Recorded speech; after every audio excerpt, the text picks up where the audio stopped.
Buenos días, buenas tardes, buenas noches, dependiendo de donde sea que me veas. Soy Devmi. Bienvenido a esta serie de tutoriales sobre el JavaScript, que es el lenguaje que usa Godot Engine, que voy a estar haciendo, que más que nada van a estar hechos en el modo en que yo entiendo este lenguaje y voy a intentar explicarlo lo mejor posible para todo público que le interese este motor. Y vamos a empezar con una de las cosas más sencillas, que serían los tipos de datos, variables y las funciones más básicas. Primero que nada, ¿cómo se crea una variable en Godot Engine? O más bien dicho en JavaScript. Bueno, en este motor hay una peculiaridad, que es que para crear una variable necesitas una palabra reservada, que es la palabra var. Después tienes que darle el nombre de la variable y el igual, que es el método de asignación de valor a una variable en este motor. En PCInt es una flechita que tienes que dibujar con menor que y un guión, pero aquí es un igual que facilita mucho las cosas. Y así puedes asignarle un valor a una variable. Estos valores principalmente pueden ser 4, que son booleanos, que serían falso o verdadero, ints, que son números enteros, floats, que son números con decimales, y hay que prestar mucha atención a esto porque los floats no tienen la misma capacidad que los int en términos de qué tan grande pueden ser, ya que los floats tienen que reservar parte de los bits del procesador para decir dónde está la coma. Y los strings, que en este, como en Python, que es de los que más se pueden comparar con el JavaScript, los strings se tienen que escribir con comillas, ya sean comillas dobles o comilla única. En mi caso tengo más costumbre por comillas dobles porque me queda más fácil hacia la mano. También tenemos algo que se le conoce como fuerte tipado, que es para decir que esta variable solo puede tener esto, o sea, solo puede tener un tipo de valor. Que en Godot tendríamos una estructura un poquito modificada a la normal. Tendríamos la palabra var, el nombre de la variable, dos puntos y el tipo de dato que queremos guardar igual y el dato puesto. No siempre tienen que asignar valor como se muestra en el ejemplo de abajo, pero para darle un valor, por así decirlo, definido a cada variable, tienen que colocar una palabra que en los ejemplos de los datos de arriba también están. Después tenemos a los arrays, que en este caso para decir que es un dato definido array usamos la palabra array como está abajo, o dictionary en el caso del que está abajo, aunque para eso vamos después. Que los arrays son más que nada listas de datos, pueden contener cualquier tipo de dato. Puede haber arrays dentro de arrays dentro de arrays, donde eso no hay límite, y son muy útiles para comparar muchas cosas seguidas. Por ejemplo, puedes tener un array con un montón de números y quieres comparar si el número es mayor o menor que el otro. Con ciertas mañas de Godot puedes usar que eso lo haga en unas líneas de código bastante pequeñas y ayuda mucho a hacer esto. Los arrays, como digo, pueden contener cualquier cosa, ya sean booleanos, enteros, decimales o strings. Con eso no hay problema. Después tenemos los diccionarios, que se tienen que escribir dentro de llaves. Esto se me olvidó mencionar en la parte de los arrays, que los arrays se tienen que escribir dentro de corcheas, que son los paréntesis rectos. Los diccionarios se tienen que escribir con llaves, que son estos paréntesis raros que tienen como un palito que sale. Y los diccionarios tienen una particularidad, que es que tienen llaves. Estas llaves son inmutables y tienen que ser strings. Y esta llave es única por dato.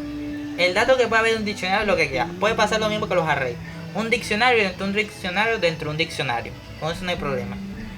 Y ahora vamos a pasar con una de las funciones más comunes, bueno, las dos funciones más comunes en este término de Godot, que son la función ready, que se va a ejecutar una vez se inicie este objeto, instancia, escena o código.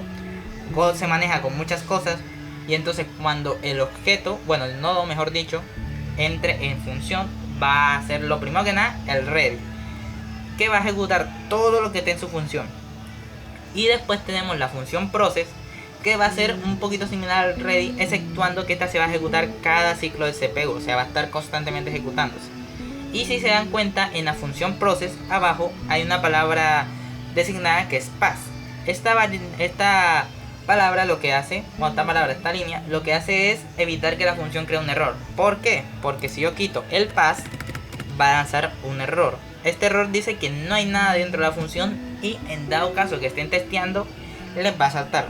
No va a hacer nada de esto, pero para evitar este tipo de errores se le especifica el pass y hace que la función pase de largo y prácticamente sea ignorada. Esto es útil cuando quieres decir primero por dónde se va a llamar la función en vez de qué va a hacer la función, o modificarla después. Ahora tenemos una función también muy útil, que es print, que esta función lo que hace es imprimir un dato sea el que sea, en la consola, que es esta parte aquí gris que está aquí abajo con letras. La consola es muy útil en el momento del debugging porque puedes imprimir datos, puedes imprimir una señal. Por ejemplo, si esta línea de código se ejecuta, que imprima, yo que sé, A. De hecho, un ejemplo práctico. Vamos a imprimir A como palabra, como letra. Para eso tiene que estar entre comillas, que esto se me había olvidado mencionarlo, que los strings se tienen que crear dentro de comillas, sean dobles o únicas. Vamos a darle que imprima una, colocamos las dos comillas que ahí están puestas y colocamos la letra. Y al ejecutar con este botoncito, que puede ser también pulsando F6, también tenía que guardar la escena. Primero que nada, la instancia va a ser vacía, no va a haber nada. Pero en la consola va a salir el A que estábamos previamente dicho. Esto es muy útil al momento de probar cualquier cosa. Por ejemplo, puedo imprimir cualquiera de los datos previamente dichos. Por ejemplo, vamos a escribir dato 1. Y ahora vamos a ver qué sale en la consola. Sale true como está marcado aquí arriba. Esto puede imprimir cualquiera, puede imprimir hasta los arrays. Puede imprimir también diccionarios. Aunque en el caso de que el diccionario sean demasiado grandes no es recomendable porque llenaría mucho la consola y sería casi ilegible. También pueden imprimir las variables vacías, aunque en este caso mandaría un null, que sería que la variable está nula, no existe, no hace nada. Aquí se ve null. Y está entre mayor y menor que, para indicar que no es un tipo de datos, sino que directamente está vacía, no tiene nada.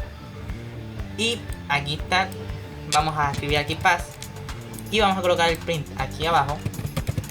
Y vamos a escribir que de el dato número 5, que es un int, que es 0. Y al momento de mandarlo, aquí no se ve nada porque no hay nada nacional, pero fíjense cómo crece este número. Este número indica cuántos mensajes han llegado a la consola. Y como ven, se está ejecutando todo el rato, cada ciclo del CPU. Y esto generalmente se usa, por ejemplo, cuando yo quiero tener una función activa, lo que hago es mantenerla en un proceso. Y si quiero desactivarla de un momento a otro, puedo usar una cosa que se aprendería más adelante, que serían los if, que serían los comparadores, para decir si se va a activar o no. Esto tiene mucha versatilidad en estos temas, pero esto ya es un poquito más avanzado y no queda el dato del video. Este video se trataba sobre los tipos de datos y las primeras funciones necesarias, que serían la función ready y la función process, para probar eso. Y hasta aquí llegaría el video sobre los tipos de datos. Este va a ser el primer episodio del tutorial. Si quieren corregirme en algún punto, pueden dejarlo en los comentarios. Y hasta aquí ya está el video. Sin más dilación, adiós.